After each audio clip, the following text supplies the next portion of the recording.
Hello दोस्तों, स्वागत है आप सभी को अपने YouTube चैनल लक्ष्य विद्यापीठ पर। आज है दिनांक 1 नवंबर 2020 और मैं आप लोग के लिए 1 नवंबर 2020 का करंट अफेयर लेके आया हूँ। वीडियो के अंत तक देखिएगा, एक एक प्रश्न को अच्छे से समझिएगा, उसके व्याख्या को भी अच्छे से आप लोग समझिएगा। अगर आप लोग को PDF फाइल चाहिए तो नीचे डिस्क्रिप्शन में चले जाइएगा और वहाँ से आप लोग PDF फाइल डाउनलोड कर लीजिएगा।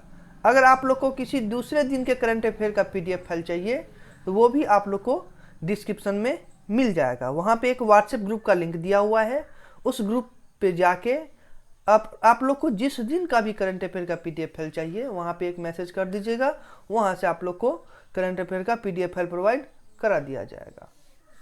तो चलिए बढ़ते हैं आज के पहले प्रश्न की ओर। आज का पहला प्रश्न है, लुइस एर्स किस देश के नए राष्ट्रपति नियुक्त किए गए हैं? तो आइए इसका ऑप्शन देखते हैं। पहला है फिलीपींस, दूसरा है बोलीविया, तीसरा है तुर्की और चौथा है नाइजीरिया। तो इसका राइट आंसर होगा ऑप्शन नंबर बी, बोलीविया। याद रखिएगा आप लोग। आइए इसका व्याख्या देखते हैं। लुइस एर्स को बोलीविया के नए राष्ट्रपति के रूप में चुना गया है और यह आंदोलन फॉर सोशलिज्म यानी MAS पार्टी का हिस्सा है। वह इवो मोरालेस से पद ग्रहण करेंगे, जिन्होंने 2006 से 2019 तक बोलीवियन राष्ट्रपति के रूप में कार्य किया है। लुइस एर्स एक समाजवादी है और उन्होंने बोलीविया के वित्त मंत्री के रूप में भी कार्य किया है। तो व्याख्या को अच्छे से समझिएगा। बढ़ते हैं अगले प्रश्न की ओर। अगला प्रश्न है, डॉक्टर तुलसीदास चुग पुरस्कार 2020 से किस व्यक्ति को सम्मानित किया गया है? तो आइए इसका ऑप्शन देखते हैं। पहला है अर्नब गोस्वामी, दूसरा है सतीश मिश्रा, तीसरा है साजिया अहमद और चौथा ऑप्शन है RS गुप्ता। राइट आंसर होगा option number B, Satish Mishra. प्रश्न को अच्छे से पढ़िएगा और उसके ऑप्शन को भी अच्छे से पढ़िएगा और समझिएगा। इसका राइट आंसर होगा ऑप्शन नंबर बी। आइए इसकी व्याख्या देखते हैं हम लोग। डॉक्टर सतीश मिश्रा को मलेरिया परजीवी के जीवन चक्र की जटिल प्रक्रिया को समझने के लिए किए गए उनके शोध हेतु राष्ट्रीय आयुर्विज्ञान अकादमी, जो कि भारत में है, उसकी ओरेसन एंड अवार्ड्स कमेटी द्वारा वर्ष 2020 के डॉक्टर तुलसीदास चुग पुरस्कार से सम्मानित किया गया है। तो याद रखिएगा इस व्याख्या को। अगला प्रश्न है, ग्लोबल इम्पुनिटी इंडेक्स को किस वर्ष से पत्रकारों की सुरक्षा समिति द्वारा प्रकाशित किया जाता है? तो चार ऑप्शन है, 1990, 1992, 1997, 2001। तो ऑप्शन नंबर बी राइट होगा, 1992। तो याद रखिएगा आप लोग इसको। इसका व्याख्या देखते हैं। ग्लोबल इम्पुनिटी इंडेक्स को 1992 से पत्रकारों की सुरक्षा समिति द्वारा प्रकाशित किया गया है। अगला प्रश्न है, किस IIT संस्थान ने स्मारकों की बहाली और संरक्षण हेतु ASI के साथ एक समझौता किया है? पहला ऑप्शन है IIT पुणे, दूसरा है IIT दिल्ली, तीसरा है IIT ग्वालियर, चौथा है IIT कानपुर। इसका राइट आंसर होगा ऑप्शन नंबर डी राइट होगा, IIT कानपुर। याद रखिएगा आप लोग इसको। प्रश्न को अच्छे से पढ़िएगा आप लोग, उसको समझिएगा। आइए इसका व्याख्या समझते हैं। भारतीय प्रौद्योगिकी संस्थान कानपुर IIT के और भारतीय पुरातत्व सर्वेक्षण ने इटली के दो संस्थानों वेनिस के काफोस्करी यूनिवर्सिटी, सोप्री टेडेंजा ऑकेरियोलॉजिया बेले एर्टी ए पैसेगियो के बीच एक समझौता पर हस्ताक्षर किया है, जिसके जरिए ऐतिहासिक स्मारकों की बहाली और संरक्षण का काम किया जाएगा। तो व्याख्या को अच्छे से पढ़िएगा और उसको समझिएगा। अगला प्रश्न है, हाल ही में चर्चित फेनी पुल किसके साथ भारत को जोड़ने वाले में 1.8 किलोमीटर लंबा पुल है? तो चार ऑप्शन है। पहला बांग्लादेश, दूसरा है नेपाल, तीसरा है पाकिस्तान, चौथा है श्रीलंका। तो ऑप्शन नंबर ए राइट होगा, बांग्लादेश। याद रखिएगा आप लोग। व्याख्या समझते हैं।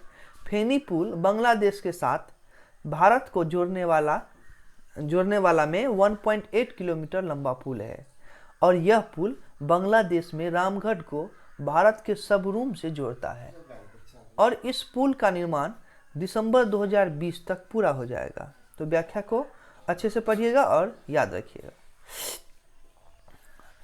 जितने भी प्रश्न हैं सारे का व्याख्या आप लोग को दिया हुआ होता है। व्याख्या आप लोग अवश्य देख लीजिएगा, अच्छे से समझ लीजिएगा। 6 नंबर का प्रश्न है कि भारतीय अंतरिक्ष अनुसंधान संगठन ने NASA ISRO synthetic aperture radar या निसार उपग्रह के प्रक्षेपण के लिए नासा के साथ समझौता किया है। इसे किस वर्ष में लॉन्च किया जाएगा? तो या 2021 में लॉन्च किया जाएगा, या 2022 में, 2023 या 2025, ये ऑप्शन है। तो ऑप्शन नंबर बी राइट होगा, 2022। याद रखिएगा आप लोग। आइए इसका व्याख्या समझते हैं। भारतीय अंतरिक्ष अनुसंधान संगठन ने NASA ISRO synthetic aperture radar Nisar उपग्रह के प्रक्षेपण के लिए नासा के साथ सहयोग किया है और इसे 2022 में लॉन्च किया जाएगा। तो याद रखिएगा इस व्याख्या को। अगला प्रश्न है, किस राज्य ने सुमंगल और छात्रवृत्ति वेब पोर्टल को लॉन्च किया है? तो 4 ऑप्शन है, आइए देखते हैं इसका ऑप्शन। पहला है गोवा, दूसरा है ओडिशा, तीसरा है हिमाचल प्रदेश, चौथा है Chhattisgarh. Option number B right होगा, ओडिशा। याद रखिएगा आप लोग। आइए इसका व्याख्या समझ लेते हैं। ओडिशा राज्य ने सुमंगल और छात्रवृत्ति वेब पोर्टल को लॉन्च किया है।